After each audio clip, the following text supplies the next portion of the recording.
Hujan di luar turun tanpa isyarat. Sama seperti air mata Kania seminggu terakhir ini.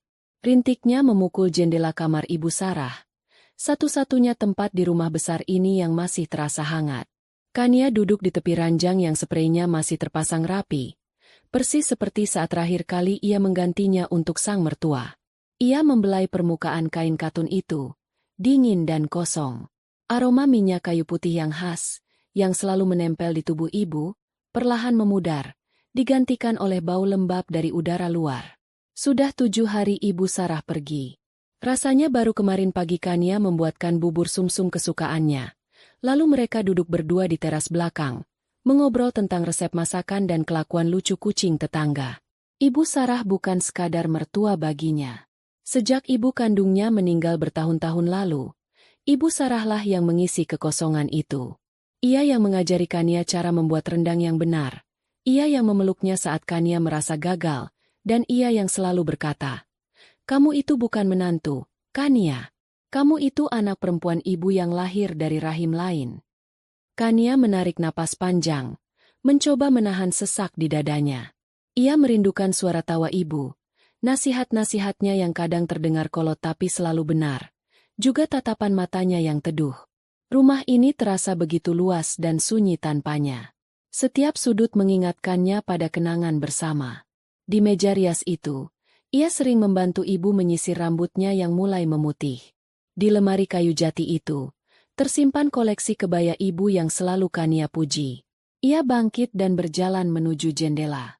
Dari sana, ia bisa melihat taman bunga yang dirawat ibu dengan penuh cinta. Mawar-mawar merah muda sedang mekar, seolah tidak peduli pada duka yang menyelimuti pemiliknya. Ibu pasti akan senang melihatnya. Kania tersenyum getir. Ia berjanji dalam hati akan terus merawat taman itu, sama seperti ia merawat semua kenangan tentang ibu. Suara pintu kamar yang terbuka memecah lamunannya. Gilang, suaminya, berdiri di ambang pintu dengan ponsel menempel di telinga. Ia tidak menatap Kania. Matanya sibuk melihat entah kemana. Iya, besok semuanya beres.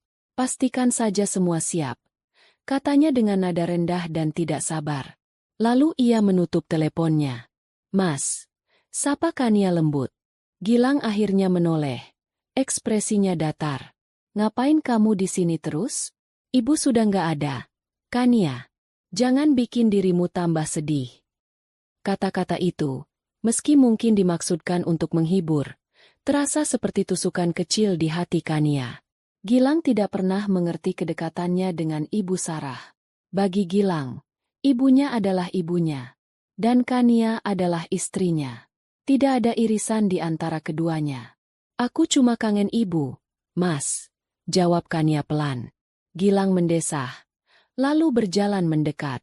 Ia tidak memeluk Kania, hanya berdiri di sampingnya, ikut memandang keluar jendela. "Aku juga kangen. Tapi hidup harus terus berjalan. Besok pengacara datang.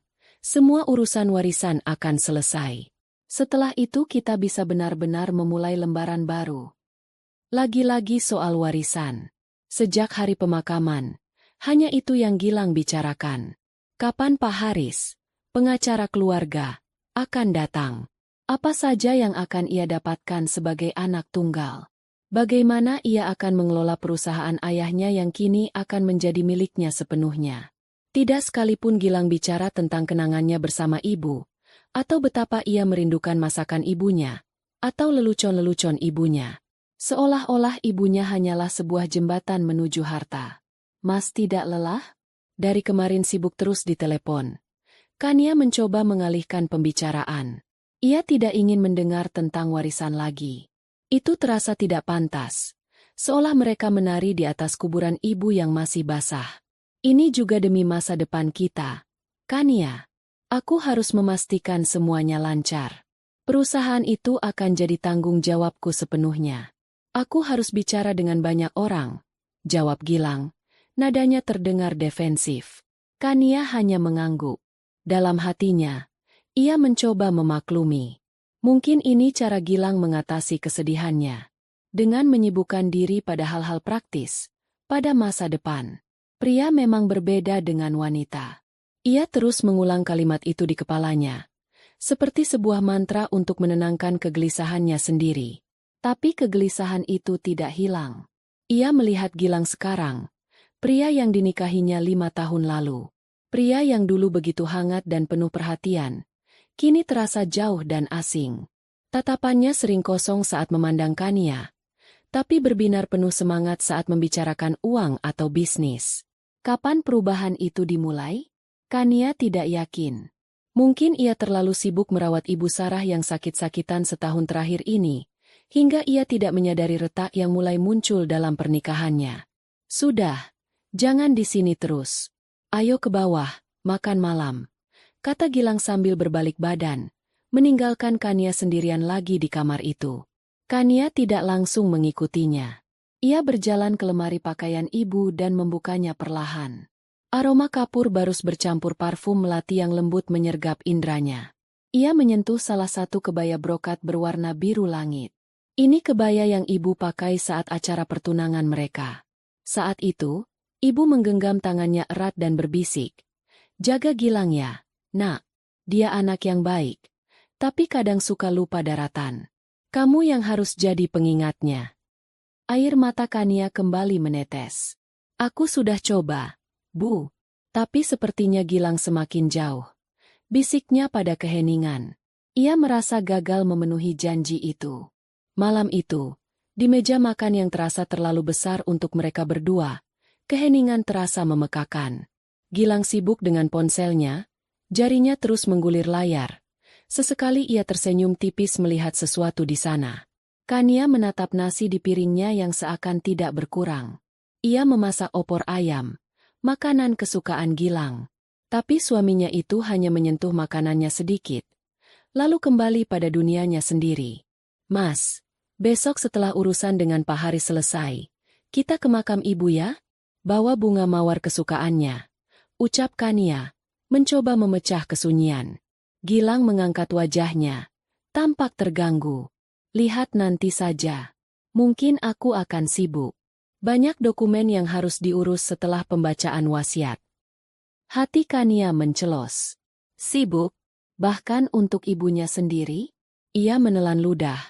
Rasa pahit memenuhi kerongkongannya.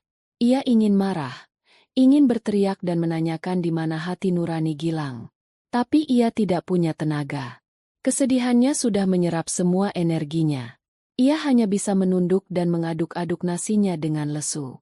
Malam itu, Kania tidur di kamar tamu. Ia tidak sanggup tidur di samping Gilang yang terasa seperti orang asing. Ia memeluk foto Ibu Sarah yang ia ambil dari ruang keluarga. Dalam foto itu, ibu tersenyum lebar, matanya berbinar bahagia. Kania memejamkan mata, berharap saat ia bangun besok, semua ini hanyalah mimpi buruk.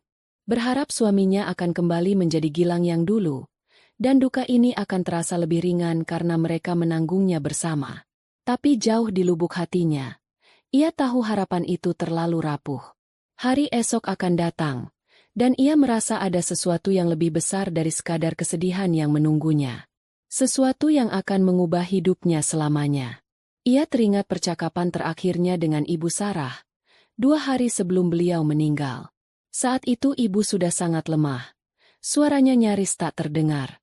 Ia memegang tangan Kania dan menatapnya lama. "Apapun yang terjadi nanti, kamu harus jadi wanita kuat, ya. Jangan biarkan siapapun menginjak-injak harga dirimu. Ibu sudah siapkan semuanya untukmu. Kamu pantas bahagia, Kania. Kamu anak ibu yang paling berharga." Waktu itu Kania hanya menganggapnya sebagai ucapan orang sakit yang sedang melantur. Ia hanya mengangguk dan menyuruh ibu istirahat. Tapi sekarang, kata-kata itu kembali terngiang dengan sangat jelas. "Ibu sudah siapkan semuanya untukmu." Apa maksudnya? Kania tidak tahu, dan ia terlalu takut untuk menebak-nebak. Ia hanya bisa memeluk foto itu lebih erat, mencari kekuatan dari senyuman seorang ibu yang telah tiada. Pagi menjelang dengan langit kelabu, seolah ikut merasakan ketegangan yang menggantung di udara rumah peninggalan Ibu Sarah. Kania sudah bangun sejak subuh, namun ia tidak bisa menemukan ketenangan dalam salatnya. Pikirannya terus melayang pada apa yang akan terjadi hari ini. Pukul 10 pagi nanti, Pak Haris akan datang. Pukul 10 pagi nanti, tabir terakhir dari kehidupan Ibu Sarah akan dibuka. Rumah itu sudah ramai sejak pukul 8. Beberapa kerabat jauh yang tidak bisa hadir di acara tahlilan 7 hari kemarin kini datang. Ada Tante Dewi, adik dari almarhum Ayah Gilang, yang terkenal dengan mulutnya yang tajam dan matanya yang selalu menilai. Ada juga sepupu-sepupu Gilang yang datang dengan wajah penuh rasa ingin tahu, lebih terlihat seperti penonton yang menantikan sebuah pertunjukan daripada keluarga yang berduka. Kania menyapa mereka satu persatu dengan senyum yang dipaksakan. Ia menyajikan teh dan kue-kue kecil di ruang tamu, bergerak seperti robot yang diprogram untuk menjadi tuan rumah yang baik. Setiap gerakannya terasa berat. Setiap senyumnya terasa palsu. Ia merasa seperti orang asing di rumahnya sendiri, di tengah orang-orang yang menatapnya dengan berbagai macam ekspresi. Ada yang kasihan, ada yang curiga, ada juga yang terang-terangan menunjukkan ketidaksukaan. Tante Dewi adalah salah satunya. Kania, kamu pucat sekali. Apa kamu tidak merawat diri? Gilang itu sekarang butuh istri yang bisa mendukungnya, bukan yang ikut larut dalam kesedihan. Ujar Tante Dewi sambil mengambil sepotong lapis legit. Matanya meneliti penampilan Kania dari atas sampai bawah. Kania hanya tersenyum tipis. Saya masih berduka, Tante. Berduka itu wajar. Tapi jangan berlebihan. Kamu itu cuma menantu. Gilang itu anak kandungnya. Tapi dia terlihat lebih tegar. Kamu harus belajar dari suamimu. Tambahnya lagi, kata-katanya setajam silet. Kania memilih untuk tidak menjawab. Ia permisi ke dapur dengan alasan ingin mengambil air. Padahal ia hanya butuh waktu sejenak untuk bernapas. Ia bersandar di dinding dapur yang dingin, memejamkan mata. Cuma menantu. Kata itu menggema di telinganya. Selama ini, ia tidak pernah merasa seperti itu. Ibu Sarah selalu membuatnya merasa menjadi bagian terpenting dari keluarga ini. Tapi sekarang, tanpa ibu, posisinya seolah kembali ke titik awal. Ia hanyalah orang luar. Berbeda dengan kerabat lainnya, Gilang tampak bersemangat. Ia mengenakan kemeja batik terbaiknya, rambutnya disisir rapi, dan ia menyapa semua orang dengan senyum lebar yang terkesan angkuh. Ia berjalan hilir mudik di ruang keluarga, mengatur kursi, dan berbicara dengan suara keras di telepon, seolah ingin menunjukkan siapa yang kini menjadi kepala keluarga. Ia adalah pusat perhatian, sang putra mahkota yang akan segera menerima tahtanya. Kania memperhatikannya dari jauh. Tidak ada sedikit pun raut duka di wajah suaminya. Yang ada hanyalah antisipasi dan rasa tidak sabar. Gilang tampak seperti seorang pelari yang berada di garis start, menunggu pistol ditembakkan agar ia bisa segera berlari menuju garis finish yang penuh dengan hadiah. Pemandangan itu membuat perut Kania mulas. Pukul 9:30, Gilang menghampiri Kania yang sedang duduk di sofa sudut, berusaha tidak menarik perhatian. Duduk di depan, di sampingku. Perintahnya dengan suara rendah. Kamu istriku. Kita harus terlihat kompak di depan semua orang. Kompak. Kata itu terasa seperti lelucon. Kania hanya mengangguk dan mengikuti Gilang ke sofa utama yang terletak tepat di depan meja kopi besar, tempat di mana nanti Pak Haris akan duduk. Duduk di sana terasa seperti duduk di panggung. Semua mata tertuju padanya dan Gilang. Kania menundukkan kepalanya, memilin-milin ujung bajunya dengan gugup. Tepat pukul 10, sebuah mobil sedan hitam berhenti di depan rumah. Seorang pria paruh baya yang tampak berwibawa, membawa tas kerja dari kulit, turun dari mobil. Itu Pak Haris. Gilang langsung berdiri dan menyambutnya di pintu dengan sangat antusias, seolah menyambut tamu agung. Selamat pagi, Pak Haris. Terima kasih sudah datang. Mari, silakan masuk. Semua sudah menunggu, kata Gilang dengan suara yang dibuat-buat ramah. Pak Haris mengangguk sopan, wajahnya tetap tenang dan profesional. Ia menyalami beberapa anggota keluarga sebelum akhirnya duduk di kursi yang telah disiapkan. Seluruh ruangan mendadak senyap. Semua percakapan berhenti. Yang terdengar hanyalah detak jam dinding tua di sudut ruangan, yang terasa begitu lambat dan berat. Selamat pagi, Bapak dan Ibu sekalian. Sapa Pak Haris, suaranya tenang namun jelas. Atas nama almarhumah Ibu Sarah, saya mengucapkan terima kasih atas kehadiran Anda semua. Sesuai dengan amanat yang beliau titipkan kepada saya, hari ini saya akan membacakan surat wasiat terakhir beliau. Pak Haris membuka tas kerjanya dan mengeluarkan sebuah amplop coklat besar yang masih tersegel rapat. Ia meletakkannya di atas meja. Segel lilin berwarna merah dengan inisial S di atasnya tampak begitu kokoh, seolah menjaga rahasia besar di dalamnya. Kania merasakan jantungnya berdebar kencang. Tangannya terasa dingin dan berkeringat. Ia melirik Gilang di sebelahnya. Suaminya itu duduk tegak, dagunya terangkat, dengan senyum puas yang tipis terukir di bibirnya. Ia tampak sangat yakin, sangat siap. Sebelum saya mulai, lanjut Pak Haris, Ibu Sarah berpesan agar wasiat ini didengarkan dengan hati yang lapang dan pikiran yang jernih. Beliau ingin semua keputusannya dihormati tanpa perdebatan. Pak Haris menatap berkeliling, memastikan semua orang mendengarkan. Matanya sempat bertemu dengan mata Kania sejenak, dan Kania melihat ada sebersit simpati di sana, sebelum sang pengacara kembali memasang wajah profesionalnya. Baiklah, saya akan mulai. Dengan sangat hati-hati, Pak Haris membuka segel lilin itu. Suara kertas yang disobek terdengar begitu nyaring di ruangan yang hening. Ia mengeluarkan beberapa lembar kertas dari dalam amplop dan merapikannya di atas meja. Ia berdeham sekali, membersihkan tenggorokannya. Seluruh napas di ruangan itu seolah tertahan. Tante Dewi mencondongkan tubuhnya ke depan, tidak ingin ketinggalan satu kata pun. Sepupu-sepupu Gilang saling melirik dengan penuh antisipasi. Gilang sendiri menyandarkan punggungnya dengan santai, menyilangkan kakinya, seolah hasil dari semua ini sudah ia ketahui sejak lama. Hanya Kania yang duduk kaku seperti patung, menatap kosong pada amplop yang kini sudah terbuka. Entah kenapa, firasatnya semakin tidak enak. Ada hawa dingin yang merayap di punggungnya, sebuah pertanda bahwa badai besar akan segera datang. Ia hanya bisa berdoa dalam hati, semoga ia cukup kuat untuk menghadapinya.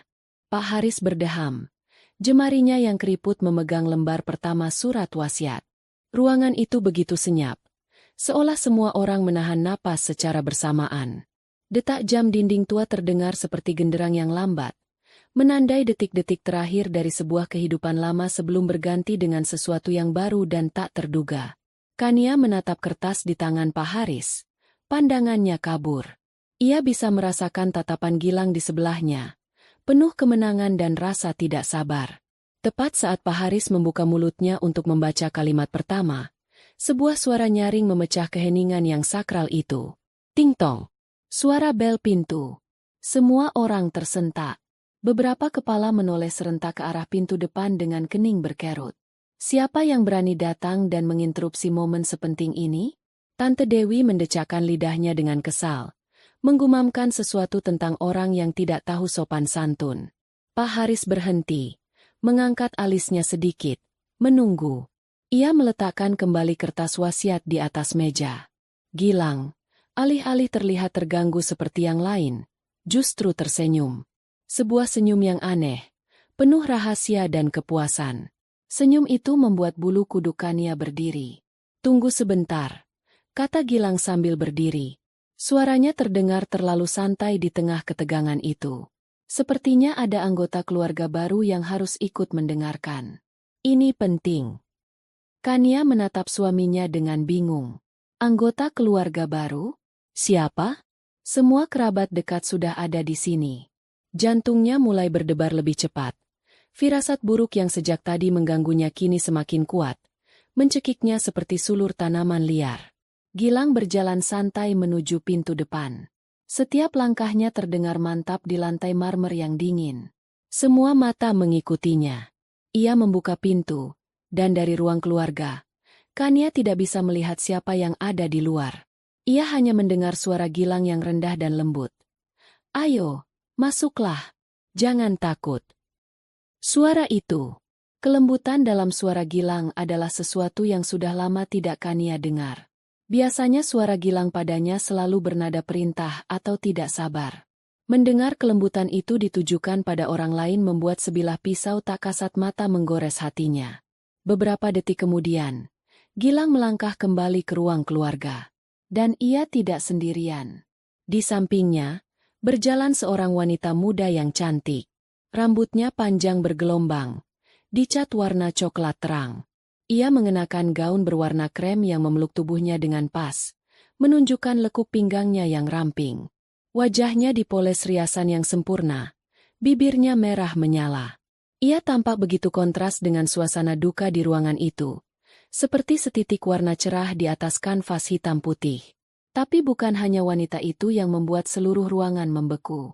Di dalam gendongan wanita itu, tertidur seorang bayi mungil yang terbungkus selimut biru muda. Dunia Kania seakan berhenti berputar. Napasnya tercekat di tenggorokan. Ia menatap wanita itu, lalu pada bayi di pelukannya, lalu pada tangan Gilang yang kini dengan posesif melingkar di pinggang wanita itu. Otaknya berusaha keras memproses apa yang matanya lihat. Namun ia tidak sanggup. Rasanya seperti melihat adegan dalam sebuah film murahan. Tapi ini nyata. Ini terjadi di hadapannya. Bisik-bisik langsung terdengar dari seluruh penjuru ruangan. Tante Dewi menutup mulutnya dengan sebelah tangan. Matanya membelalak kaget bercampur senang, seolah ia baru saja mendapatkan bahan gosip terpanas abad ini. Sepupu-sepupu Gilang saling menyikut. Wajah mereka menunjukkan ekspresi tidak percaya. Pak Haris, sang pengacara, hanya menatap pemandangan di depannya dengan wajah datar, seolah sudah terbiasa melihat drama keluarga macam ini. Gilang membawa wanita dan bayi itu ke tengah ruangan, berdiri tepat di depan meja tempat Pak Haris duduk. Ia seolah sedang memamerkan sebuah trofi kemenangan. Ia menikmati tatapan syok semua orang, menyerapnya seperti energi. Kania tidak bisa bergerak. Tubuhnya kaku. Matanya terkunci pada bayi mungil itu. Bayi itu menggeliat sedikit dalam tidurnya. Bibirnya yang kecil bergerak-gerak seolah sedang menyusu. Ia begitu kecil, begitu rapuh, begitu tidak berdosa. Dan entah kenapa, Kania bisa melihat sekilas fitur wajah Gilang pada wajah bayi itu. Hidungnya, bentuk alisnya. Kenyataan menghantamnya seperti gelombang pasang. Ini anak Gilang. Wanita ini adalah selingkuhan suaminya. Dan Gilang membawanya ke sini. Ke rumah ibunya. Di hari pembacaan wasiat. Di depan seluruh keluarga. Di depan dirinya. Rasa sakit yang tajam dan membutakan menjalari seluruh tubuh Kania. Ini lebih sakit daripada kehilangan Ibu Sarah. Ini adalah pengkhianatan di level yang paling brutal. Ia merasa seperti ditelanjangi di depan semua orang. Harga dirinya diinjak-injak hingga tak bersisa. Udara di sekitarnya terasa menipis, membuatnya sulit bernapas. Ia ingin berteriak, tapi tidak ada suara yang keluar. Ia ingin menangis, tapi air matanya seakan membeku. Wanita itu, yang berdiri di samping Gilang dengan angkuh, melirik ke arah Kania. Tatapannya tajam, penuh kemenangan dan cemooh. Ia seolah berkata, "Lihat, aku yang menang. Aku yang memberinya anak. Aku masa depannya." Senyum tipis yang menghina tersungging di bibirnya yang merah. "Semuanya, tenang," ucap Gilang akhirnya. Suaranya lantang dan penuh percaya diri, memecah keheningan yang menyesakan. "Maaf atas keterlambatannya. Saya hanya ingin memastikan semua ahli waris hadir." Ia mengelus punggung wanita di sampingnya. "Perkenalkan, ini Fania. Dan ini," katanya sambil menunjuk bayi dalam gendongan Fania, "ini anak laki-laki saya. Penerus satu-satunya keluarga ini." Kata-kata itu seperti tamparan keras di wajah Kania. Penerus satu-satunya. Gilang mengatakannya seolah-olah keberadaan Kania sebagai istrinya selama 5 tahun ini tidak ada artinya sama sekali. Seolah-olah mereka tidak pernah membangun mimpi bersama. Tidak pernah berjanji untuk saling setia. Semuanya terhapus begitu saja dengan kehadiran wanita dan bayi ini. Rasa mual naik ke kerongkongan Kania. Ia memalingkan wajahnya, tidak sanggup lagi melihat pemandangan di depannya. Ia menatap karpet Persia di bawah kakinya. Pola-polanya yang rumit kini tampak berputar-putar, membuatnya pusing. Ia bisa mendengar suara detak jantungnya sendiri, berdebar begitu kencang di telinganya, menenggelamkan semua bisik-bisik di sekitarnya. Ia merasa tangan seseorang menyentuh bahunya dengan lembut. Ia mendongak dan melihat salah seorang sepupu Gilang yang paling muda, Rina, menatapnya dengan penuh simpati. "Mbak Kania, Mbak nggak apa-apa," bisiknya pelan. Kania tidak bisa menjawab. Ia hanya menggelengkan kepalanya pelan. Sebuah gerakan kecil yang menyiratkan kehancuran besar di dalam dirinya. Ia merasa begitu kecil, begitu bodoh. Bagaimana mungkin ia tidak menyadari semua ini? Tanda-tandanya pasti ada. Gilang yang sering pulang malam dengan alasan lembur. Gilang yang semakin dingin dan menjaga jarak. Gilang yang selalu sibuk dengan ponselnya. Ia mengabaikan semua itu, berpikir itu hanyalah masalah pekerjaan atau stres biasa. Ternyata, di belakangnya, suaminya telah membangun kehidupan lain. Membangun sebuah keluarga lain. Dan hari ini, Gilang membawa keluarga barunya itu untuk menghancurkan sisa-sisa hidup Kania. Di hadapan semua orang. Dengan sengaja. Dengan kejam. Ini bukan sekadar pengakuan. Ini adalah deklarasi perang. Dan Kania, ia bahkan tidak membawa senjata apapun untuk membela dirinya. Ia hanya membawa hati yang berduka dan cinta yang kini hancur berkeping-keping. Keheningan yang tercipta setelah pengumuman Gilang terasa berat dan pekat. Seolah bisa diiris dengan pisau. Semua orang masih terpaku, mencoba mencerna keberanian, atau lebih tepatnya, kekurang ajaran, yang baru saja mereka saksikan. Fania, sang wanita simpanan, tampak menikmati setiap detik dari drama yang ia bintangi. Ia menyandarkan kepalanya sedikit di bahu Gilang, memposisikan dirinya seolah ialah nyonya rumah yang sesungguhnya. Gilang, dengan dagu terangkat, memandang berkeliling ruangan, menantang siapapun untuk berkomentar. Topeng anak berbakti yang sedang berduka kini telah ia lepas sepenuhnya. Yang tersisa adalah wajah aslinya. Seorang pria yang arogan, egois, dan tanpa penyesalan. Akhirnya, paman Gilang dari pihak ibu, Pak Danu, yang sejak tadi hanya diam dengan wajah mengeras, angkat bicara. Suaranya berat dan bergetar karena amarah yang tertahan. "Gilang, apa-apaan ini? Kamu sudah kehilangan akal sehat? Membawa perempuan ini ke sini, di saat kita semua masih berduka." Gilang tertawa kecil, sebuah tawa sumbang yang tidak pantas. "Justru karena kita sedang berduka, Paman, kita butuh kabar baik. Dan apa yang lebih baik dari kelahiran seorang penerus? Bukankah ibu selalu menginginkan seorang cucu laki-laki untuk melanjutkan nama keluarga?" Perkataan itu adalah sebuah kebohongan yang keji. Kania tahu betul. Ibu Sarah tidak pernah membedakan jenis kelamin. Beliau hanya ingin cucu yang sehat dari pernikahan yang sah. Mendengar Gilang memutarbalikkan keinginan ibunya untuk membenarkan perbuatannya membuat perut Kania terasa seperti diremas. "Jangan bawa-bawa nama Mbak Yusarah dalam perbuatan hinamu ini," bentak Tante Dewi, yang tampaknya rasa kagetnya kini telah berubah menjadi amarah. "Kamu sudah mencoreng arang di wajah keluarga. Dan kamu, Kania." Ia menoleh pada Kania, tatapannya tajam. "Bagaimana kamu bisa tidak tahu apa-apa? Jadi istri macam apa kamu ini?" Serangan itu datang dari arah yang tak terduga. Kania, yang sudah merasa hancur, kini harus menerima tuduhan. Ia ingin membela diri, tapi lidahnya keluh. Apa yang bisa ia katakan? Bahwa ia terlalu percaya pada suaminya? Bahwa ia terlalu naif? Semua itu hanya akan membuatnya terdengar lebih bodoh. Sebelum Kania bisa merespon, Gilang sudah memotong. "Jangan salahkan Kania. Ini bukan salahnya. Ini salahku," katanya. Terdengar seperti sebuah pengakuan tapi nadanya penuh kebanggaan. "Aku yang mencari kebahagiaan di luar karena aku tidak mendapatkannya di dalam. Kania tidak bisa memberiku keturunan. Sedangkan Fania, ia bisa." Setiap kata adalah belati yang ditancapkan tepat di jantung Kania. 5 tahun pernikahan mereka. Mereka memang belum dikaruniai anak.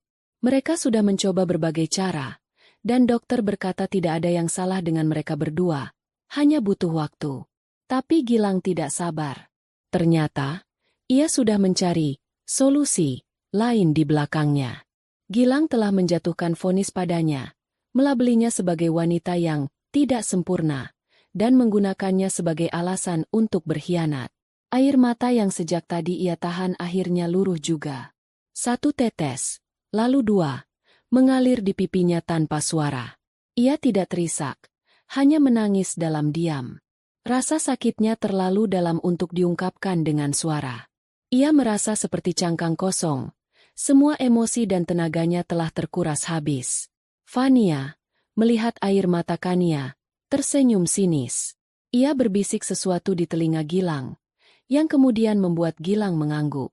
Dengar semuanya, kata Gilang lagi. Nadanya semakin tidak sabar. Aku tahu ini mengejutkan. Tapi inilah kenyataannya. Fania dan anak kami adalah masa depanku. Setelah urusan wasiat ini selesai, aku akan segera menceraikan Kania secara baik-baik. Aku akan memberinya pesangon yang layak. Tentu saja. Pesangon yang layak. Seolah-olah pengabdian dan kesetiaan Kania selama 5 tahun ini bisa dibayar dengan uang. Seolah-olah hatinya yang hancur bisa direkatkan kembali dengan beberapa lembar rupiah. Penghinaan itu terasa begitu nyata, begitu menusuk. Cukup, Gilang. Suara Pak Haris sang pengacara akhirnya terdengar, memotong omong kosong Gilang. Suaranya tetap tenang, namun ada ketegasan di dalamnya yang membuat Gilang terdiam. Ini adalah acara pembacaan wasiat almarhumah Ibu Sarah. Masalah pribadi Anda bisa diselesaikan nanti. Kita di sini untuk menghormati keinginan terakhir almarhumah. Gilang mendengus, tapi ia tampaknya menghormati otoritas sang pengacara. Baik, baik. Anda benar, Pak Haris. Ayo, kita lanjutkan saja. Semakin cepat selesai, semakin baik. Saya sudah tidak sabar untuk memulai hidup baru saya dengan keluarga kecil saya ini. Ia kemudian menoleh pada Fania. Sayang, kamu duduk saja dulu di sana, katanya sambil menunjuk sebuah kursi kosong di sudut ruangan. Biar aku yang selesaikan ini. Fania mengangguk patuh, lalu berjalan ke kursi yang ditunjuk dengan langkah yang dibuat seanggun mungkin, seolah sedang berjalan di atas panggung peragaan busana. Ia duduk, memangku bayinya, dan menatap lurus ke depan dengan ekspresi penuh kemenangan. Gilang kembali duduk di samping Kania. Kini ada jarak yang terasa begitu jauh di antara mereka. Kania bisa mencium aroma parfum wanita dari kemeja Gilang.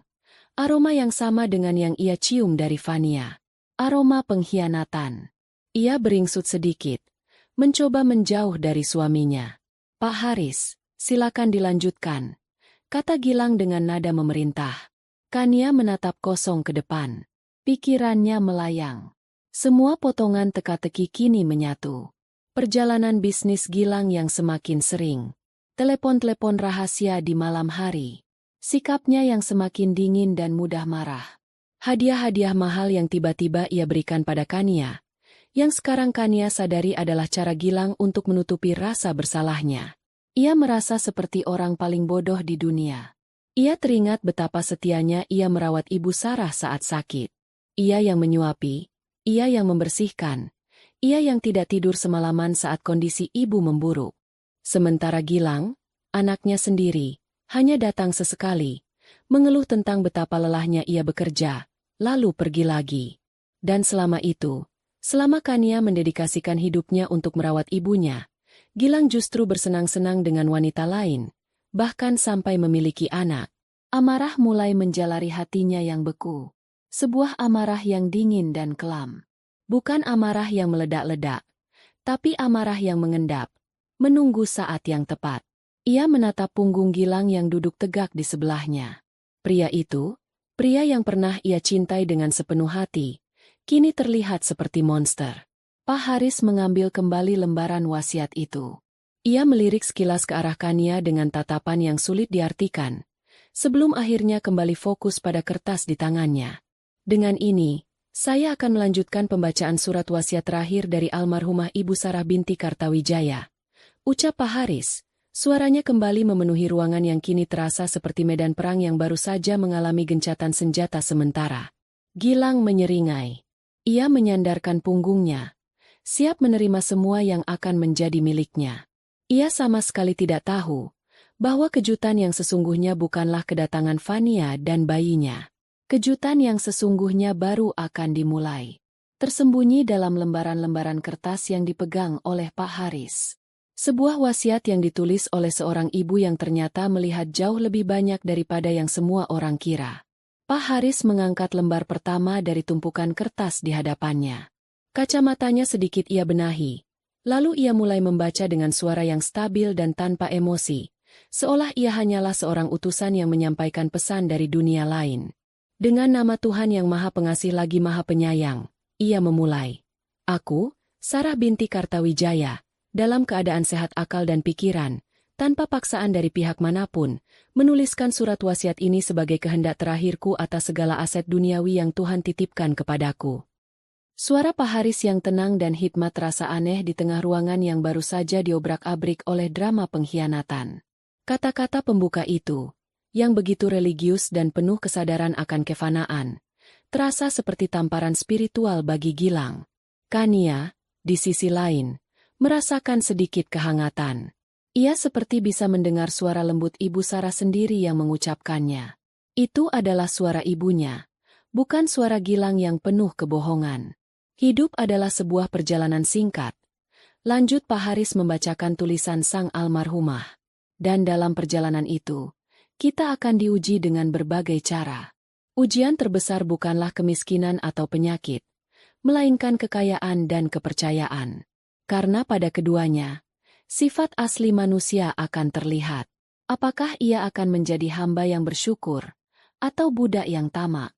Aku telah melihat keduanya, dan aku telah membuat keputusanku berdasarkan apa yang aku lihat, bukan berdasarkan status atau hubungan darah semata. Gilang berdehem keras. Sebuah suara yang menandakan ketidaksabarannya. Pesan filosofis ini tidak menarik baginya. Ia ingin langsung ke intinya, ke daftar aset dan nama penerimanya. Namanya. Fania di sudut ruangan memutar bola matanya sedikit. Jelas merasa bosan. Pak Haris seolah tidak terpengaruh oleh gangguan itu. Ia melanjutkan ke halaman berikutnya. Pertama-tama, aku ingin mengucapkan terima kasih kepada mereka yang telah tulus menemaniku di sisa hidupku. Untuk itu, aku ingin memberikan beberapa tanda kenang-kenangan. Ruangan itu kembali tegang. Semua orang mencondongkan tubuhnya ke depan. Ini bagian yang mereka tunggu. Untuk asisten rumah tangga kami, Bei Inah, yang telah mengabdi pada keluarga ini selama lebih dari 20 tahun dengan penuh kesetiaan, aku wasiatkan uang tunai sebesar 100 juta rupiah dan sebidang tanah kecil di kampung halamannya agar ia bisa menikmati masa tuanya dengan tenang.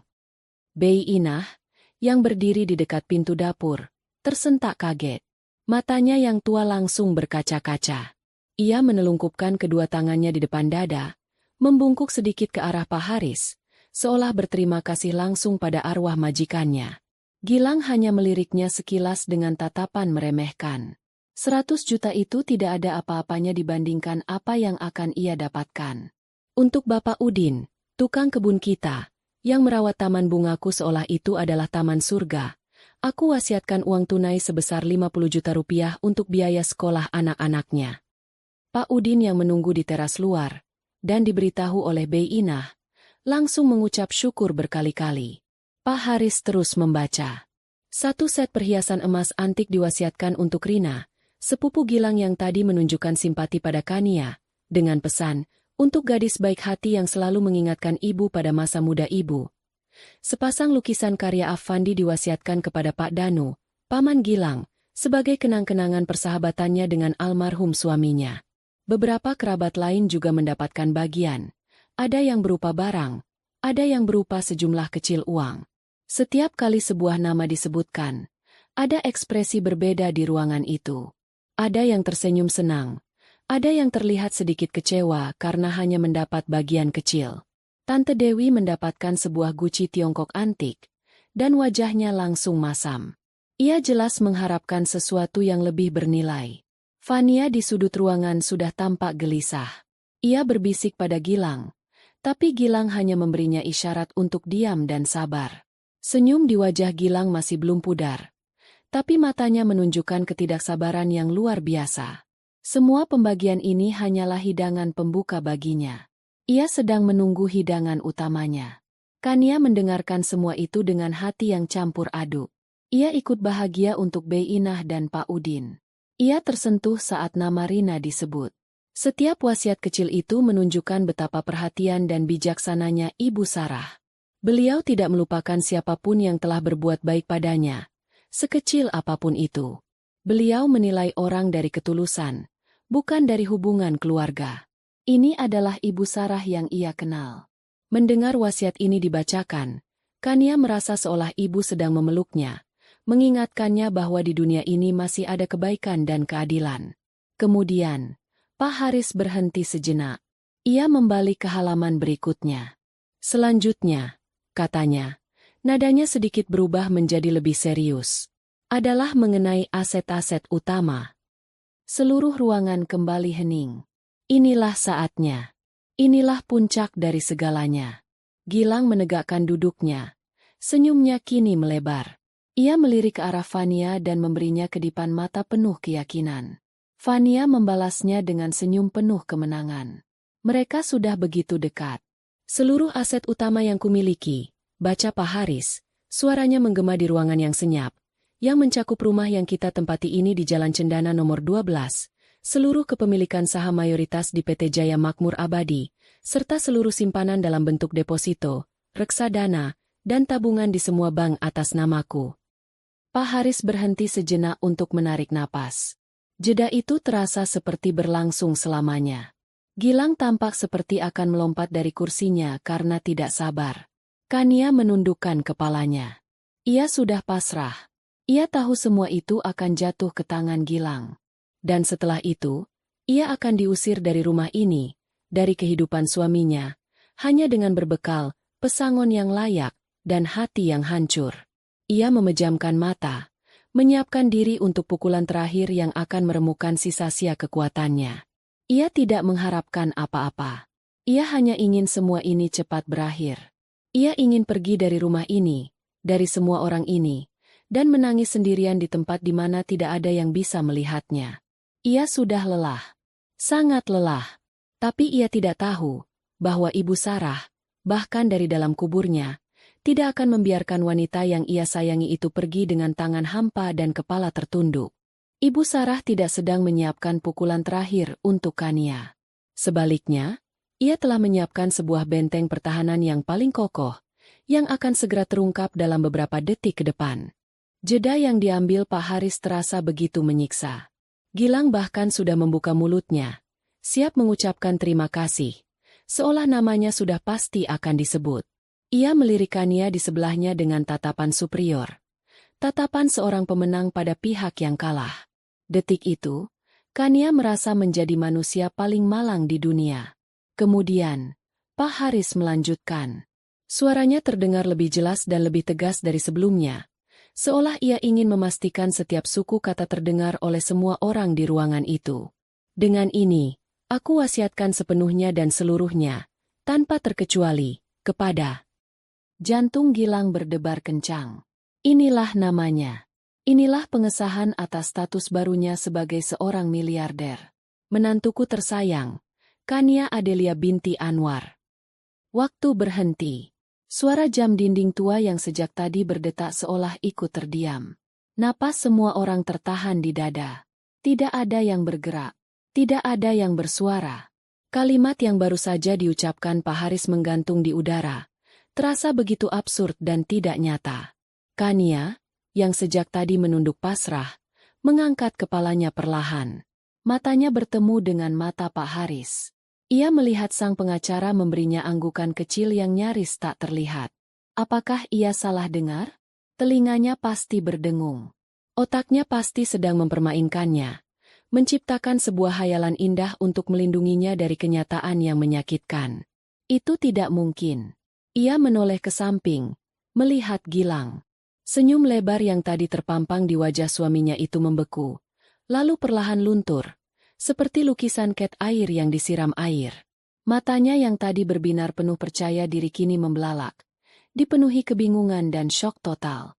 Ia membuka mulutnya, tapi tidak ada suara yang keluar.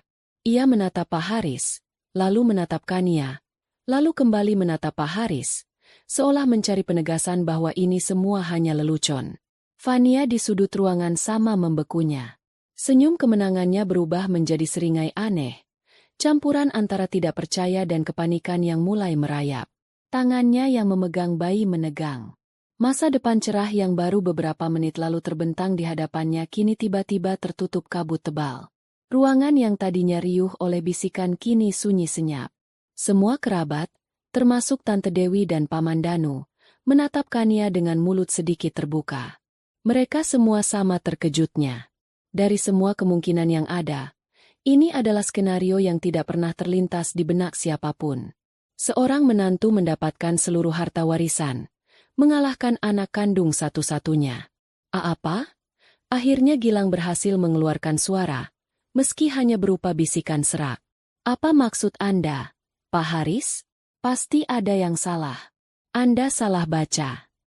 Pak Haris menatap Gilang dengan tenang. Saya tidak salah baca, Pak Gilang. Kalimatnya tertulis dengan sangat jelas di sini. Ia mengangkat kertas itu sedikit. Saya ulangi. Aku wasiatkan sepenuhnya dan seluruhnya, tanpa terkecuali, kepada menantuku tersayang, Kania Adelia binti Anwar.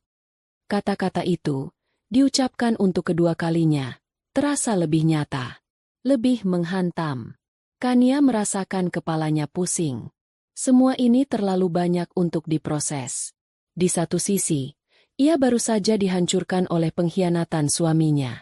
Di sisi lain, ia baru saja diberi sebuah kekuatan yang luar biasa oleh ibu mertuanya. Ia tidak tahu harus merasakan apa. Tidak mungkin, teriak Gilang. Akhirnya ia menemukan kembali suaranya. Ia berdiri dari kursinya, menunjuk-nunjuk Pak Haris dengan marah. Ibu saya tidak mungkin melakukan ini. Ini gila. Pasti ada yang tidak beres. Pasti perempuan ini. Ia menunjukkannya dengan tatapan penuh kebencian. Pasti dia sudah meracuni pikiran ibu saya selama ini. Tuduhan itu begitu kejam. Tapi Kania sudah tidak merasakan sakit lagi. Ia terlalu mati rasa. Ia hanya menatap Gilang, pria yang kini tampak seperti orang asing yang sedang mengamuk. Tenang, Pak Gilang, kata Pak Haris. Suaranya tetap datar. Surat wasiat ini belum selesai. Ada beberapa klausul dan syarat yang menyertainya. Mungkin setelah mendengarnya, Anda akan lebih mengerti alasan di balik keputusan almarhumah. Gilang sedikit terdiam, napasnya terengah-engah. Ada secercah harapan di matanya. Mungkin ini hanya sementara. Mungkin ada syarat yang harus dipenuhi Kania, dan jika gagal, semuanya akan kembali padanya. Pak Haris kembali menatap kertas di tangannya. Syarat dan ketentuan. Bacanya. 1. Seluruh aset yang diwasiatkan kepada Kania Adelia baru dapat dicairkan dan dialihkan kepemilikannya secara penuh setelah ia secara hukum resmi bercerai dengan suaminya, Gilang Permana. Jika pengumuman pertama tadi adalah sebuah bom, maka klausul ini adalah ledakan susulannya yang lebih dahsyat. Bercerai. Ibu Sarah tidak hanya memberikan hartanya pada Kania, ia juga memberikannya jalan keluar. 2. Lanjut Pak Haris, tidak memberi jeda bagi siapapun untuk bereaksi. Selama proses perceraian berlangsung, seluruh aset akan dibekukan dan diawasi oleh Dewan Wali yang saya tunjuk. Kania Adelia akan menerima tunjangan bulanan yang cukup untuk biaya hidup dan biaya hukum dari dana tersebut. Dan kemudian, datanglah kalimat yang menjelaskan semuanya. Kalimat yang menjadi kunci dari seluruh wasiat ini. Ketiga, dan ini adalah bagian terpenting yang menjadi dasar dari semua keputusan saya. Keputusan ini saya ambil dalam keadaan sadar sepenuhnya, karena saya tahu bahwa anak kandung saya satu-satunya, Gilang Permana, telah mengkhianati janji suci pernikahannya. Ia telah berselingkuh dan memiliki anak dari wanita lain. Sebuah perbuatan yang tidak hanya menyakiti istrinya yang setia, tetapi juga telah mencoreng nama baik keluarga dan mengecewakan saya sebagai ibunya. Hening. Sebuah keheningan yang absolut. Ibu Sarah tahu. Beliau tahu semuanya. Sejak kapan? Bagaimana caranya? Pertanyaan-pertanyaan itu berkelebat di benak semua orang. Tapi satu hal yang pasti, wasiat ini bukanlah sebuah keputusan impulsif. Ini adalah sebuah rencana yang telah disusun dengan matang oleh seorang wanita cerdas yang telah melihat kebusukan anaknya sendiri. Gilang terpaku di tempatnya. Wajahnya pucat seperti mayat. Semua kesombongan dan keangkuhannya lenyap dalam sekejap, digantikan oleh kepanikan dan rasa takut yang nyata. Ia seperti seorang terdakwa yang baru saja mendengar jaksa penuntut membacakan semua bukti kejahatannya di depan pengadilan. Ia tidak bisa mengelak. Ibunya sendiri yang telah menjadi saksinya. Kania menatap kosong ke depan. Jadi, ini yang dimaksud ibu saat berkata, "Ibu sudah siapkan semuanya untukmu." Ini bukan sekadar harta. Ini adalah keadilan. Ini adalah pembalasan. Ini adalah cara Ibu Sarah melindunginya. Bahkan setelah beliau tiada. Air mata kembali mengalir di pipi Kania. Tapi kali ini bukan air mata kesakitan. Ini adalah air mata haru, terima kasih, dan kelegaan yang luar biasa. Di tengah kehancurannya, ia tidak sendirian. Ibu Sarah masih bersamanya. Keheningan yang mengikuti pembacaan klausul terakhir itu lebih menusuk daripada teriakan manapun. Setiap orang di ruangan itu kini mengerti. Ini bukan wasiat biasa. Ini adalah sebuah pengadilan anumerta, di mana Ibu Sarah bertindak sebagai hakim, jaksa, dan juri sekaligus. Dan vonisnya sudah dijatuhkan. Gilang berdiri mematung di tengah ruangan. Wajahnya berubah dari pucat pasi menjadi merah padam karena amarah yang meluap. Matanya liar, mencari-cari kambing hitam. Napasnya memburu seperti banteng yang terluka. Keheningan itu pecah oleh satu kata yang ia teriakkan dengan sekuat tenaga. Bohong! Teriakannya menggema, membuat beberapa kerabat tersentak kaget. Bayi dalam gendongan Fania pun terbangun dan mulai menangis, menambah kekacauan dalam adegan itu. Ini semua bohong. Rekayasa. Gilang menunjuk Pak Haris dengan jari gemetar. Anda pasti sudah berkomplot dengan perempuan ini. Kini jarinya beralih menunjuk Kania, yang masih duduk diam, menatap lurus ke depan. Dia pasti sudah membayar Anda. Berapa banyak dia memberimu untuk memalsukan surat wasiat ibuku? Hah? Pak Haris hanya menatapnya dengan tenang. Tidak terintimidasi sedikit pun oleh amukan Gilang. Pak Gilang, saya sarankan Anda menjaga ucapan Anda. Menuduh seorang pengacara memalsukan dokumen hukum adalah tuduhan yang sangat serius. Serius? Gilang tertawa histeris. Yang serius di sini adalah harta keluarga saya dirampok di depan mata saya sendiri. Ibu saya tidak mungkin menulis omong kosong itu. Dia menyayangi saya. Saya anak satu-satunya. Dia tidak mungkin lebih memilih seorang menantu daripada darah dagingnya sendiri. Ia berjalan mendekati Kania. Tatapannya penuh kebencian. Kania tidak bergeming. Meski dalam hatinya ia merasakan getaran takut. Ia bisa melihat kegilaan di mata suaminya. Apa yang sudah kamu lakukan pada ibuku?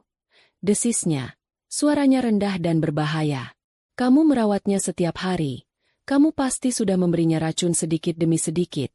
Bukan hanya di makanannya, tapi juga di telinganya. Kamu menghasutnya untuk membenciku. Dasar ular. Cukup, Gilang. Paman Danu berdiri, mencoba menengahi. Jaga mulutmu. Jangan menuduh Kania yang tidak-tidak. Kita semua tahu betapa tulusnya dia merawat ibumu. Tulus. Cibir Gilang. Itu semua hanya akting. Dia sudah merencanakan ini semua sejak lama. Dia tahu ibu sakit-sakitan. Dia tahu ibu kaya raya. Dia sengaja berbaik-baik pada ibu agar bisa mendapatkan semua ini.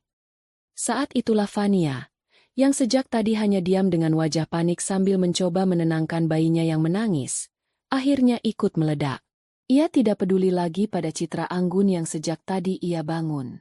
Jadi benar semua hartanya diberikan pada perempuan mandul ini. Teriaknya pada Gilang, matanya menyala-nyala karena marah. Lalu bagaimana dengan kami? Gilang? Bagaimana dengan anakmu? Kamu bilang kita akan hidup enak setelah ini. Kamu bilang aku akan menjadi nyonya di rumah ini. Kamu bilang aku tidak perlu khawatir tentang apapun. Pertanyaan-pertanyaan itu ia lontarkan seperti rentetan peluru. Gilang, yang sedang fokus memaki Kania, kini berbalik menghadap Fania dengan frustrasi. Diam kamu. Ini bukan urusanmu. Bentaknya. Bukan urusanku? Balas Fania. Suaranya meninggi. Aku sudah memberimu seorang anak. Gilang. Aku meninggalkan semuanya untukmu karena janji-janjimu. Dan sekarang kamu bilang ini bukan urusanku? Lalu untuk apa aku di sini? Untuk dipermalukan seperti ini. Aku akan membereskannya. Sabar. Sabar? Aku sudah cukup sabar menunggumu menceraikan dia. Aku sudah cukup sabar hidup dalam ketidakpastian. Dan sekarang hasilnya apa? Nol besar. Kamu bahkan tidak mendapatkan apa-apa dari ibumu sendiri. Kamu pecundang. Kata, pecundang, itu seperti bensin yang disiramkan ke dalam api. Gilang maju selangkah, menatap Fania dengan murka. Jaga bicaramu. Fania, kamu bisa ada di sini juga karena aku. Pertengkaran mereka menjadi tontonan yang memalukan. Topeng pasangan bahagia yang mereka kenakan tadi kini robek tak bersisa, memperlihatkan dua manusia serakah yang saling menyalahkan saat rencana mereka gagal total. Kerabat yang lain hanya bisa menonton dengan mulut ternganga, sementara beberapa menggelengkan kepala melihat betapa rendahnya martabat keluarga mereka kini jatuh. Di tengah kekacauan itu, Kania merasakan sesuatu yang aneh. Rasa sakit di hatinya mulai memudar, digantikan oleh kekosongan yang dingin. Ia melihat Gilang dan Fania yang sedang bertengkar hebat, dan ia tidak merasakan apa-apa. Tidak ada cemburu, tidak ada sedih, tidak ada marah. Yang ada hanya rasa kasihan. Betapa menyedihkan hubungan yang dibangun di atas kebohongan dan keserakahan. Fondasinya begitu rapuh. Hancur lebur hanya karena satu wasiat.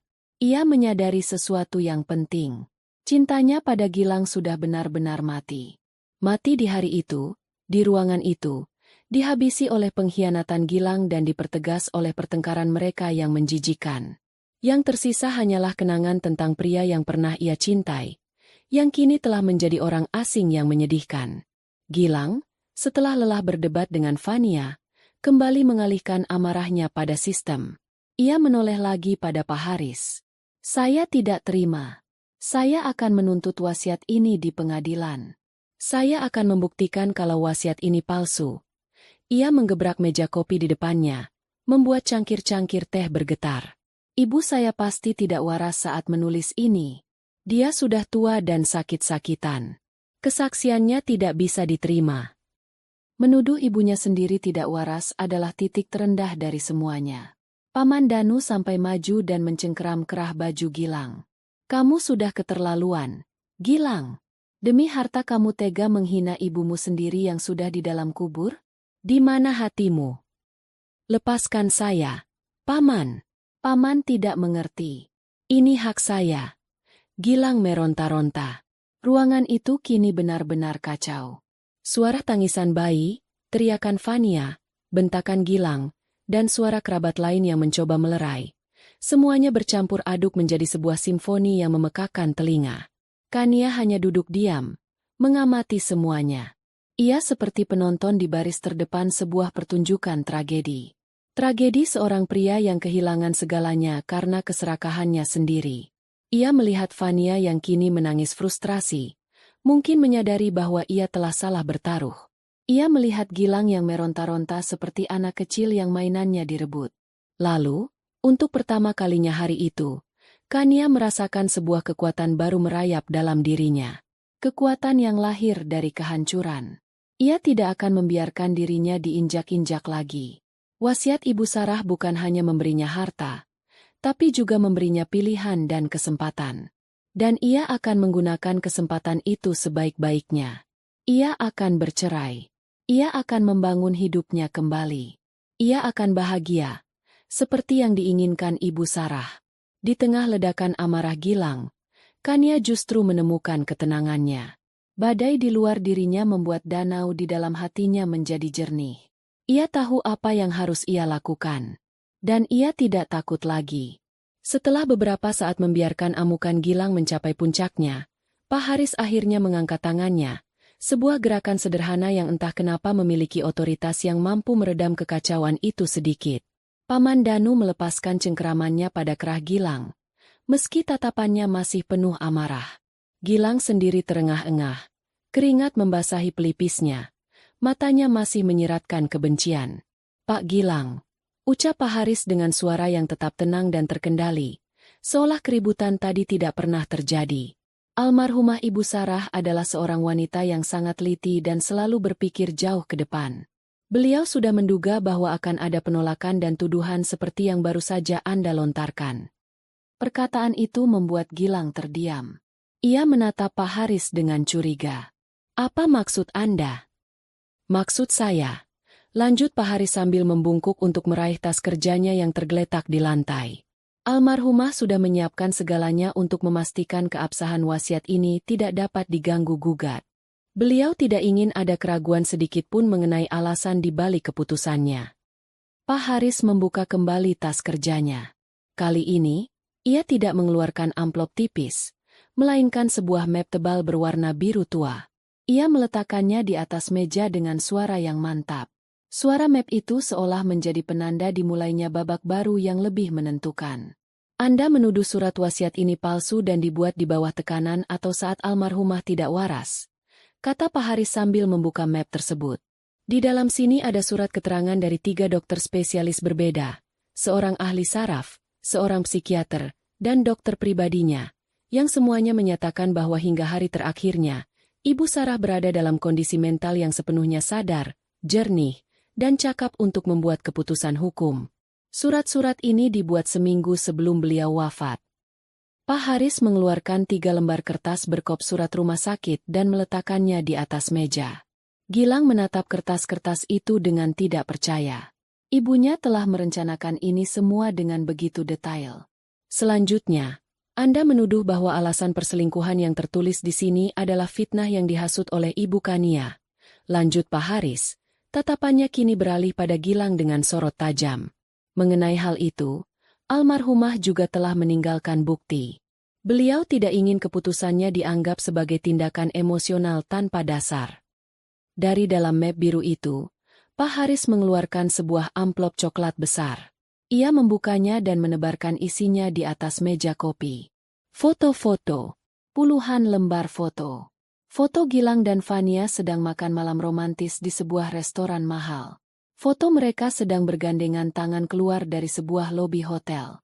Foto mereka sedang berbelanja perlengkapan bayi bersama. Bahkan ada foto Gilang yang sedang menggendong sang bayi di rumah sakit, beberapa saat setelah Fania melahirkan, dengan tanggal yang tercetak jelas di sudut foto. Semua foto itu dicetak dengan kualitas tinggi, jelas, dan tidak terbantahkan. Ruangan itu kembali senyap. Kali ini bukan karena syok, tapi karena kengerian. Semua kerabat menatap foto-foto itu, lalu menatap Gilang dengan ekspresi jijik. Tante Dewi bahkan sampai menggelengkan kepalanya berkali-kali, seolah tidak percaya dengan tingkat kebejatan keponakannya itu. Wajah Gilang menjadi seputih kertas. Ia menatap tumpukan foto itu, bukti visual dari semua kebohongannya, yang kini tersebar untuk dilihat semua orang. Ia seperti pencuri yang tertangkap basah dengan barang curian di tangannya. Tidak ada lagi tempat untuk bersembunyi. Fania, dari sudut ruangan, melihat foto-foto itu dan wajahnya ikut pucat. Ia menundukkan kepalanya dalam-dalam, tidak berani menatap siapapun. Dunianya yang ia bangun di atas janji-janji Gilang kini benar-benar runtuh menjadi puing. Ini. Gilang tergagap, mencari-cari alasan. Ini pelanggaran privasi. Ibu tidak berhak melakukan ini. Almarhumah berhak melakukan apapun untuk melindungi aset dan martabat keluarganya. Jawab Pak Haris dingin. Ini bukan hanya tentang perselingkuhan, Pak Gilang. Ini tentang kebohongan dan pengkhianatan yang Anda lakukan terhadap istri Anda dan ibu Anda sendiri. Semua ini dikumpulkan oleh seorang penyelidik swasta yang disewa oleh almarhumah 6 bulan yang lalu. 6 bulan. Jadi ibunya sudah tahu selama itu. Dan selama 6 bulan itu, ibunya tetap diam, tetap bersikap normal, sambil merencanakan semuanya di belakang layar. Gilang merasa seperti orang bodoh yang masuk ke dalam perangkap yang sudah disiapkan dengan sangat rapi. Tapi kejutan dari Ibu Sarah belum berakhir. Dan jika semua ini masih belum cukup, kata Pak Haris sambil kembali merogoh ke dalam map biru itu, ada satu bukti terakhir. Bukti yang paling personal. Ia mengeluarkan sebuah alat perekam suara digital kecil dan meletakkannya di tengah meja. Ia menekan tombol play. Seketika, Ruangan itu terisi oleh dua suara yang sangat familiar. Suara Ibu Sarah dan suara Gilang. Suara Ibu Sarah terdengar lemah, tapi tegas. Ibu tahu tentang perempuan itu. Gilang, ibu kecewa sama kamu. Lalu terdengar suara Gilang. Nadanya terdengar ringan dan meremehkan. Ah, ibu, itu bukan apa-apa. Hanya hiburan saja. Ibu tahu sendiri Kania tidak bisa kasih saya anak. Laki-laki butuh refreshing, Bu. Yang penting saya masih pulang ke rumah kan? Seluruh ruangan menahan napas. Mendengar pengakuan dari mulut Gilang sendiri, dengan nada yang begitu enteng, begitu tanpa rasa bersalah, adalah puncak dari segalanya. Kania memejamkan matanya. Jadi begitu ia dianggap oleh suaminya. Hanya sebuah rumah untuk pulang. Sementara hiburannya ada di luar. Rekaman itu berlanjut dengan suara Ibu Sarah yang bergetar karena sedih dan marah. Itu bukan hiburan, Gilang.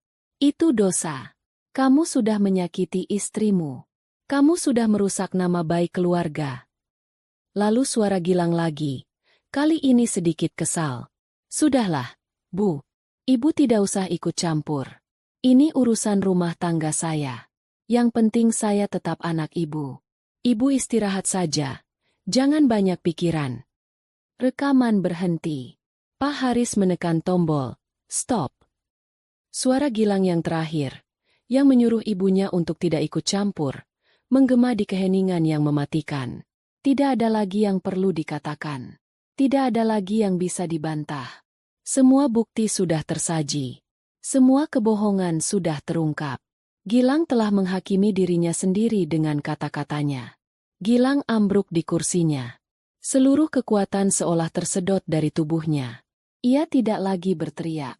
Ia tidak lagi marah. Ia hanya duduk di sana. Kosong, kalah telak. Dikalahkan oleh ibunya sendiri dari balik kubur. Ia menatap Kania. Dan untuk pertama kalinya, ia melihat sesuatu di mata istrinya itu. Bukan lagi cinta. Bukan lagi sakit hati. Hanya ada tatapan dingin dan jauh.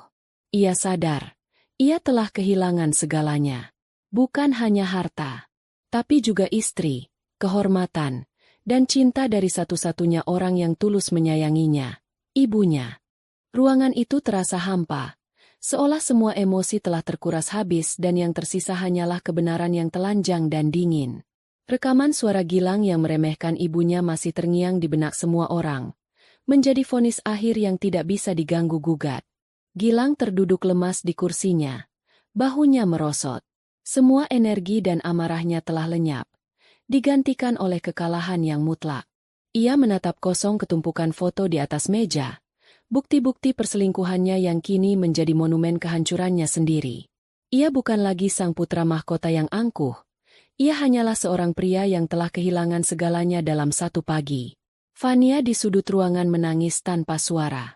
Bayinya, mungkin merasakan keputusasaan ibunya, ikut merengek pelan. Mimpi-mimpinya untuk menjadi nyonya kaya raya telah menguap seperti embun di pagi hari. Pria yang ia andalkan ternyata hanyalah sebuah cangkang kosong yang ditopang oleh warisan ibunya. Dan kini, warisan itu telah berpindah tangan. Seluruh mata di ruangan itu kini tertuju pada satu orang, Kania. Ia yang sejak tadi hanya diam, menjadi korban yang paling menyakitkan. Kini memegang semua kartu. Kekuasaan di ruangan itu telah bergeser sepenuhnya. Ia bukan lagi istri yang teraniaya atau menantu yang dipandang sebelah mata. Ia adalah pemilik sah dari semua yang mereka perebutkan. Rumah ini, perusahaan itu, semua uang itu, kini adalah miliknya. Perlahan, Gilang mengangkat kepalanya. Matanya yang merah dan sembab menatap Kania. Tidak ada lagi kebencian di sana. Yang ada hanyalah keputusasaan yang dalam. Ia bangkit dari kursinya, berjalan terhuyung-huyung seperti orang mabuk, dan berhenti tepat di depan Kania. Lalu, ia melakukan hal yang tidak pernah terpikirkan oleh siapapun. Ia berlutut di depan istrinya, di depan seluruh keluarganya. Kania, bisiknya, suaranya serak dan pecah. Maafkan aku. Ia mencoba meraih tangan Kania. Tapi Kania menarik tangannya secara refleks. Aku salah. Aku tahu aku sudah keterlaluan. Lanjutnya, air mata kini mengalir di pipinya. Aku hilaf. Kania. Aku bodoh. Aku dibutakan oleh keserakahan dan ego. Tapi di dalam hatiku, aku masih mencintaimu. Kamu istriku. Semua orang menahan napas, menyaksikan pemandangan yang surreal itu. Tante Dewi bahkan sampai menutup mulutnya, tidak percaya dengan apa yang ia lihat. Beri aku satu kesempatan lagi. Mohon Gilang. Aku akan tinggalkan dia, katanya sambil melirik sekilas ke arah Fania dengan tatapan dingin. Aku akan tinggalkan mereka. Kita bisa mulai lagi dari awal. Kania. Kita berdua. Seperti dulu. Aku janji akan jadi suami yang baik untukmu. Aku akan berubah. Demi Tuhan, aku akan berubah. Rayuannya terdengar begitu menyedihkan. Ia menawarkan untuk meninggalkan Fania dan anaknya semudah ia meninggalkan Kania beberapa saat yang lalu. Kesetiaannya ternyata begitu murah. Bisa diperjualbelikan tergantung pada siapa yang memegang uang.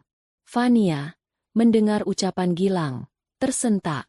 Ia menatap Gilang dengan mata membelalak, penuh rasa tidak percaya dan sakit hati. Pria yang ia bela, yang ia berikan segalanya, kini membuangnya begitu saja seperti sampah di depan semua orang. Tangisnya yang tadinya diam kini pecah menjadi isakan yang pilu. Kania menatap wajah suaminya yang bersujud di kakinya. Ia melihat air matanya. Ia mendengar permohonannya. 5 tahun yang lalu, pemandangan ini mungkin akan meluluhkan hatinya. Tapi sekarang, ia tidak merasakan apa-apa selain rasa lelah. Ia memutar kembali semua kenangan mereka. Saat-saat bahagia di awal pernikahan mereka, tawa mereka, mimpi-mimpi mereka. Lalu ia memutar kenangan beberapa tahun terakhir. Sikap Gilang yang dingin, kebohongan-kebohongannya, dan puncaknya adalah hari ini. Saat Gilang dengan bangga membawa selingkuhannya, saat ia menghinanya di depan semua orang, saat ia menuduhnya tidak bisa memberinya keturunan. Dan sekarang, pria ini berlutut di hadapannya, memohon kesempatan kedua, bukan karena cinta, tapi karena ia telah kehilangan akses menuju kekayaan.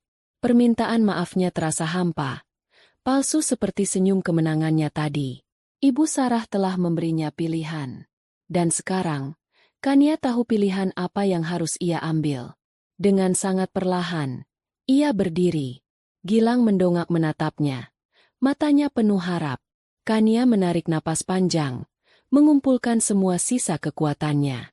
Saat ia berbicara, suaranya terdengar tenang, jelas, dan tanpa getaran sedikit pun. Berdirilah, Mas, katanya. Nadanya bukan perintah, bukan pula permohonan. Hanya sebuah pernyataan yang dingin.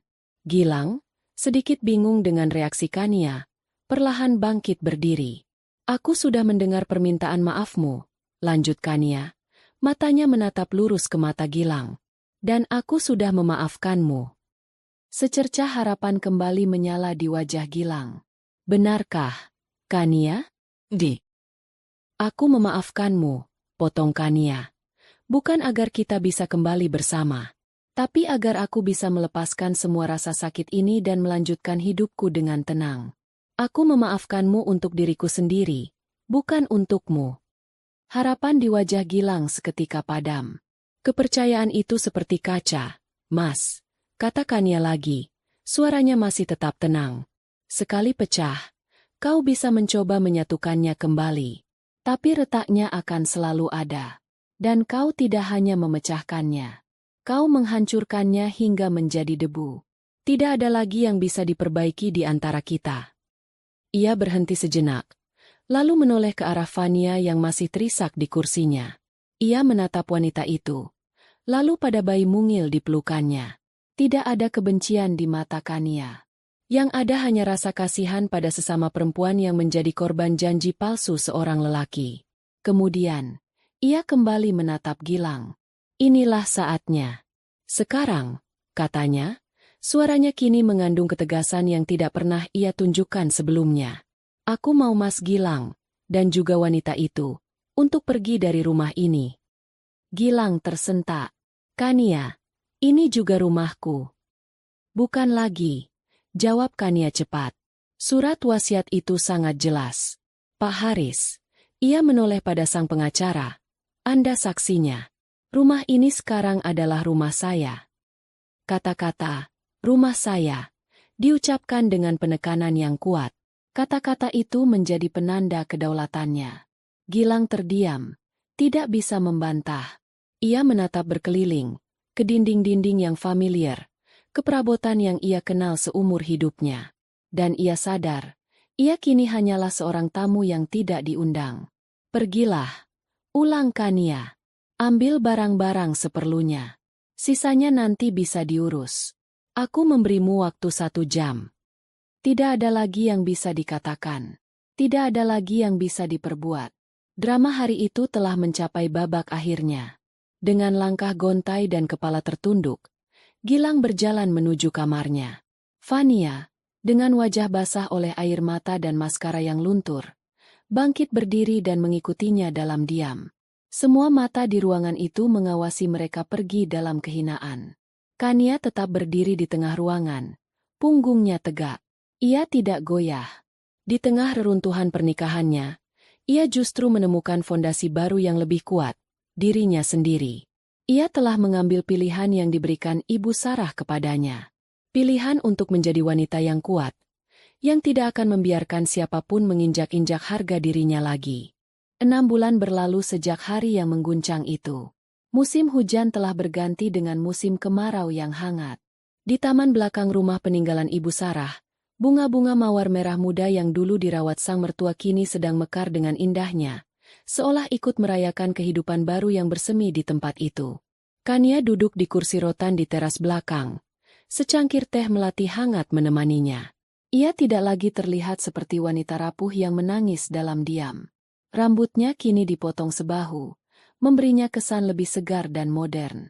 Ia mengenakan blus kerja sederhana namun elegan.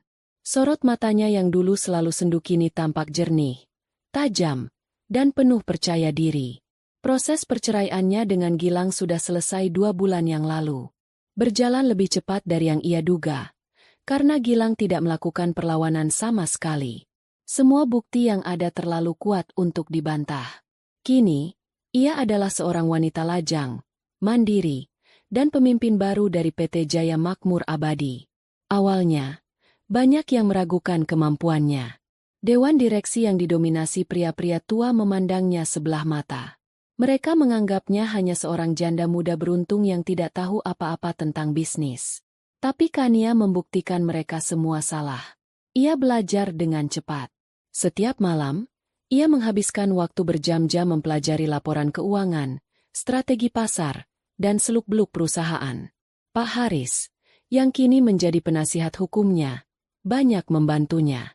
Tapi yang paling penting, ia memimpin dengan hati. Ia menerapkan nilai-nilai yang selalu ia pelajari dari Ibu Sarah. Kejujuran, integritas, dan kepedulian terhadap karyawan. Ia menaikkan gaji karyawan tingkat bawah, memperbaiki fasilitas pabrik, dan membuat program beasiswa untuk anak-anak mereka. Perlahan tapi pasti, ia mendapatkan rasa hormat dan loyalitas dari seluruh perusahaan. PT Jaya Makmur Abadi, di bawah kepemimpinannya, justru semakin berkembang. Sesekali, ia masih mendengar kabar tentang Gilang. Rina, sepupunya, kadang bercerita. Gilang mencoba memulai bisnis kecil-kecilan dengan sisa uang yang ditinggalkan ibunya. Sebuah amplop yang ternyata berisi uang sebesar 500 juta rupiah. Sebagai bekal untuk belajar menjadi pria yang bertanggung jawab, begitu bunyi pesannya. Tapi sifat arogan dan gengsinya yang tinggi membuatnya sulit berhasil. Ia merasa terlalu hebat untuk memulai dari nol. Sedangkan Fania, kabarnya sudah lama meninggalkannya. Tak lama setelah mereka diusir dari rumah, hubungan mereka yang tanpa dasar cinta dan harta itu akhirnya kandas. Ia kembali ke kampung halamannya bersama anaknya, meninggalkan Gilang sendirian untuk menghadapi akibat dari perbuatannya. Kania tidak merasakan kebencian saat mendengar itu. Ia hanya berharap anak yang tidak berdosa itu bisa tumbuh dengan baik. Ponselnya berdering, membuyarkan lamunannya. Nama, Bei Inah, tertera di layar. Halo, Bei, ada apa? Sapa Kania ramah. Anu, Non Kania. Ini ada tamu, katanya mau bertemu Non. Jawab Bei Inah dari seberang. Siapa? Bei. Pak Gilang, Non. Jantung Kania berhenti berdetak sejenak. Untuk apa lagi pria itu datang? Bilang saja saya sedang sibuk, Bei. Jawab Kania. Suaranya tetap tenang. Ia tidak punya alasan lagi untuk bertemu dengan masa lalunya. Sudah, Non. Tapi bapaknya memaksa. Katanya hanya sebentar. Mau titip surat. Kania terdiam sejenak. Baiklah. Suruh dia tunggu di pos satpam saja. Bei. Nanti saya minta Pak Udin untuk mengambil suratnya. Jangan biarkan dia masuk ke dalam. Baik, Non. Setelah menutup telepon, Kania menghela napas panjang. Ia tidak ingin membaca surat apapun dari Gilang. Tapi ia juga tahu, ia harus menyelesaikan ini semua sampai tuntas agar bisa benar-benar melangkah maju. Beberapa menit kemudian, Pak Udin datang tergopoh-gopoh membawakan sebuah amplop putih. Kania menerimanya, mengucapkan terima kasih, lalu menatap amplop itu lama. Dengan sedikit ragu, ia membukanya. Isinya hanya selembar kertas, ditulis dengan tulisan tangan Gilang yang sedikit kacau. Kania. Aku tidak tahu harus mulai dari mana. Aku hanya ingin bilang, aku sudah menerima semuanya. Semua ini memang salahku. Ibu benar, dan kamu benar. Aku menulis ini bukan untuk meminta kesempatan lagi. Aku tahu itu mustahil. Aku hanya ingin kamu tahu bahwa aku benar-benar menyesal. Bukan karena kehilangan harta, tapi karena kehilanganmu dan ibu. Aku harap kamu bahagia. Kamu pantas mendapatkannya. Gilang. Kania membaca surat itu 2 kali.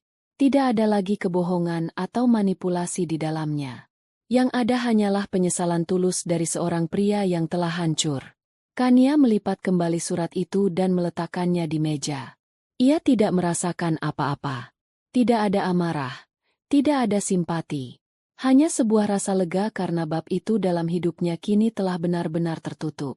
Ia bangkit dari kursinya dan berjalan ke tengah taman. Ia menyentuh kelopak bunga mawar yang mekar sempurna. Ia teringat lagi pada Ibu Sarah. Terima kasih, Bu. Bisiknya pada angin. Terima kasih bukan untuk semua ini. Ia memandang sekelilingnya. Pada rumah besar dan kemewahan yang kini ia miliki. Tapi terima kasih karena sudah memberiku kekuatan.